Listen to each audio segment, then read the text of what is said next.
A very important thing in decision-making process is not to come up with a decision, but to ask the right question.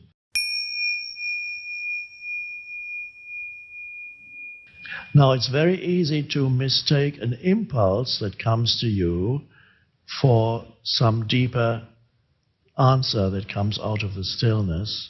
And so in any decision-making process, you have basically two factors. Well, most people only have, you have the information that's available to you, and so make sure that you have the information, that all the facts that you need. Sometimes, before making a decision, you may have a number of facts, and sometimes these facts may not be sufficient. So then you go within and see what questions you can ask in order to elicit more facts or information from whoever is capable of giving to you that information. This, I'm talking in very general terms, whether you're in business or wherever you are, or some personal decision that you need to arrive at. On one level, facts need to be looked at. What is the situation? And sometimes the facts are not clear enough, or there are not enough facts, and you become still and see what questions you can ask. Somebody may be able to supply more detailed facts, but in order to ask the right question, you already need a moment of stillness. So you may not immediately get an answer through stillness. The first step, as you become alert and still, is another question. A very important thing in decision-making process is not to come up with a decision, but to ask the right question that can elicit what you need in order to arrive at a decision. And in order to ask the right question, there needs to be that alert stillness for a moment, and in that alert stillness, you kind of listen within, and then a question comes. This is, I often, when they call me and say, we've had this or that offer, somebody wants you to do this, somebody wants you to do that interview, somebody wants to do that. And very often, I don't immediately say yes or no. I usually come up with a few questions. What, in addition to the information that they gave me, well, what about that and that and that? And then say, oh, okay, I'll get back to you, I'll find out. And then they call again, then I know a bit more. And sometimes, on the basis of the factual information, you already know whether you want to do it or not. You more easily know that you don't want to do it just by looking at the facts. But it may well be that you have all the facts and you're still not clear what the right course of action is. So you have exhausted the avenue of asking more questions, probably, unless something else comes to you. And then it's usually a question of becoming still, and that's the added dimension to the decision-making process. It works together with looking at the knowledge that you have in the mind, conceptual knowledge, factual knowledge, works in conjunction with a deeper intuitive knowing, and you bring the two together. It's not just the intuitive and then you completely disregard the facts. So even with bringing your ex-girlfriend, it's a very relatively simple thing. Perhaps there was an impulse or some belief that you should obey your impulses now and just do it, but you didn't. You also have some knowledge in your mind about what kind of a person she is, what your relationship was like, how it ended, how she might react. These are factors that you also consider. Is it a wise thing to do just on the level of thinking? You think about it, and then you go within, become still. An impulse to do something does not necessarily come from the deepest level. It could be an emotional impulse.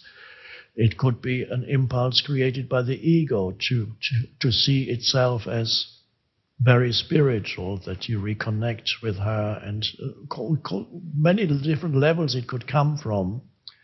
Also, it's good to deal. Sometimes it's good in this case where not immediate action is not required. If you delay it a little bit, wait a day and see if the next day you still feel the same, or the day after. Because in this case, for example, even immediate action is not required.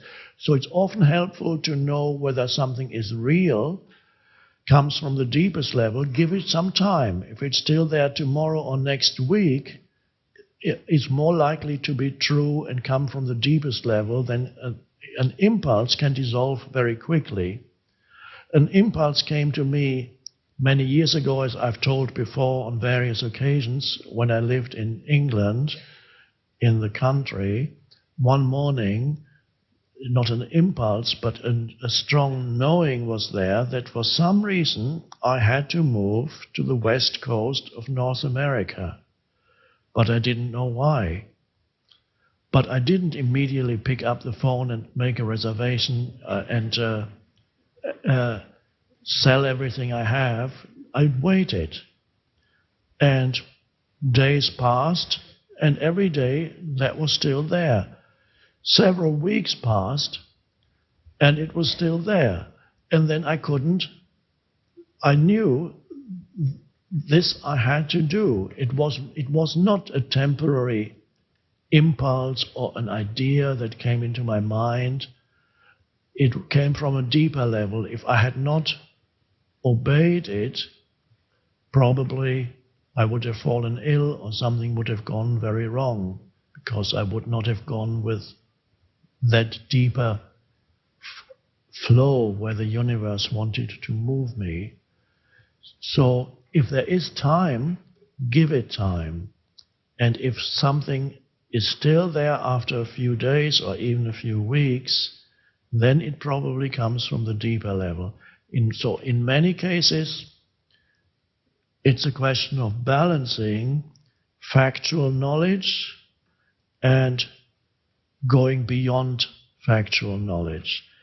And again, to repeat, sometimes factual knowledge is all you need, and it's immediately very clear from just looking at the facts that this, for example, is not feasible. At other times, the mind could create prematurely the idea that this cannot be done because nobody has done it before and might be wrong. So don't be too certain that when the mind says no, you really have to be very clear. And if you're not totally clear, go within. So what's your add-on? With regards to choosing spiritual practice, for about 25 years I've had different regular practices, and I step back and go, gosh, have I really made any progress? And is my lack of progress from not sticking with just one, be it Goenka Vipassana or Tibetan, whatever? And I know sometimes in a practice we go through darkness, and that it's good to push on through to the other side. And sometimes there's no other side. You're just going into more and more darkness. It's the wrong direction. Could you recommend on how to decide what is the right practice?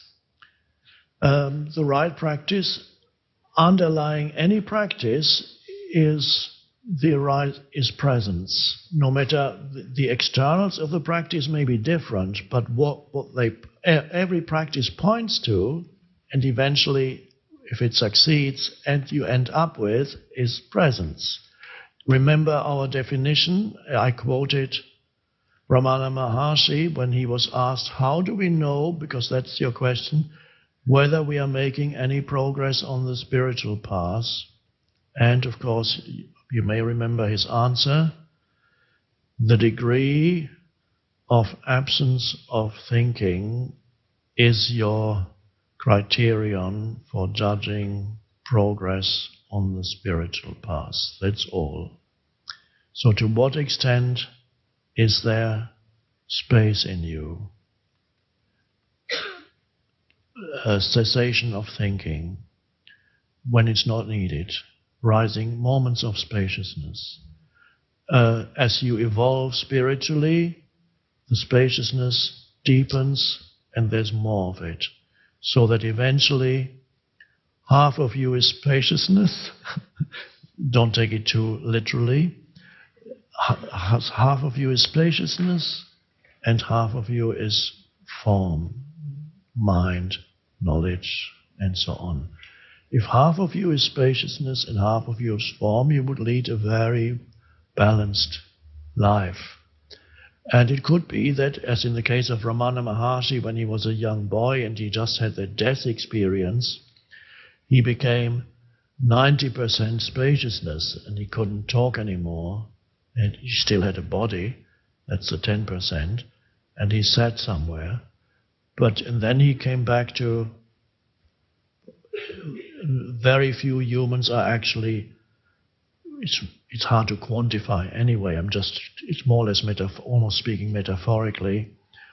Very few humans are totally balanced between the moving in the world of form, using their mind and their knowledge, and interacting and being busy and active in the world of form, and at the same time not losing the deeper dimension of presence. So not having two separate compartments in your life. Some spiritual practitioners, meditators, develop two compartments. My spiritual practice, which they do when they meditate or go on boot camp retreats, and then my daily life. Of course, the two need to come together so that the spiritual dimension shines through all the things that you do.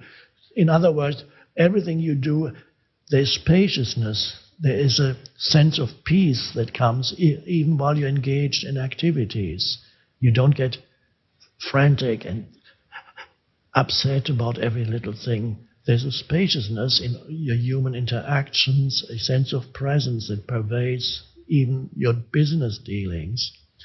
So that is what Ramana Maharshi means when he talks of the to be free of thinking. That spaciousness are moments when you're just alert and present, even while conducting a business. There's an alertness and a presence.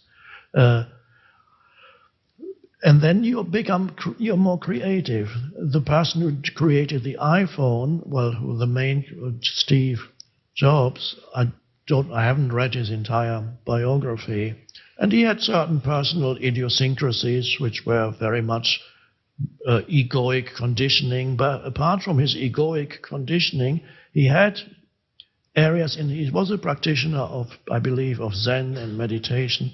He had these areas of stillness. Out of those came the creativity. So he did not represent a complete, balanced coming together of very few people have that, a complete, balanced coming together of spaciousness and form. And you don't have to achieve that. I don't have it. I don't have 50% effectiveness in form and 50% spaciousness. I'm just taking a figure, 80 to 85% spaciousness and 20 to 15% form. In other words, I'm not that great at dealing with stuff. When I do, I'm spacious with it. My preference is not to, so I'm not that balanced. Oprah is much more balanced than I am. She is very effective in doing and has seemingly inexhaustible energy. I can't keep up with her. And yet she does always return to stillness. So she doesn't lose herself in the doing. And there are some people, but not many, who Oprah is a bit more in the doing than the being, but there's still enough being to keep her rooted in and to make her work fruitful and contribute a lot to the consciousness on the planet.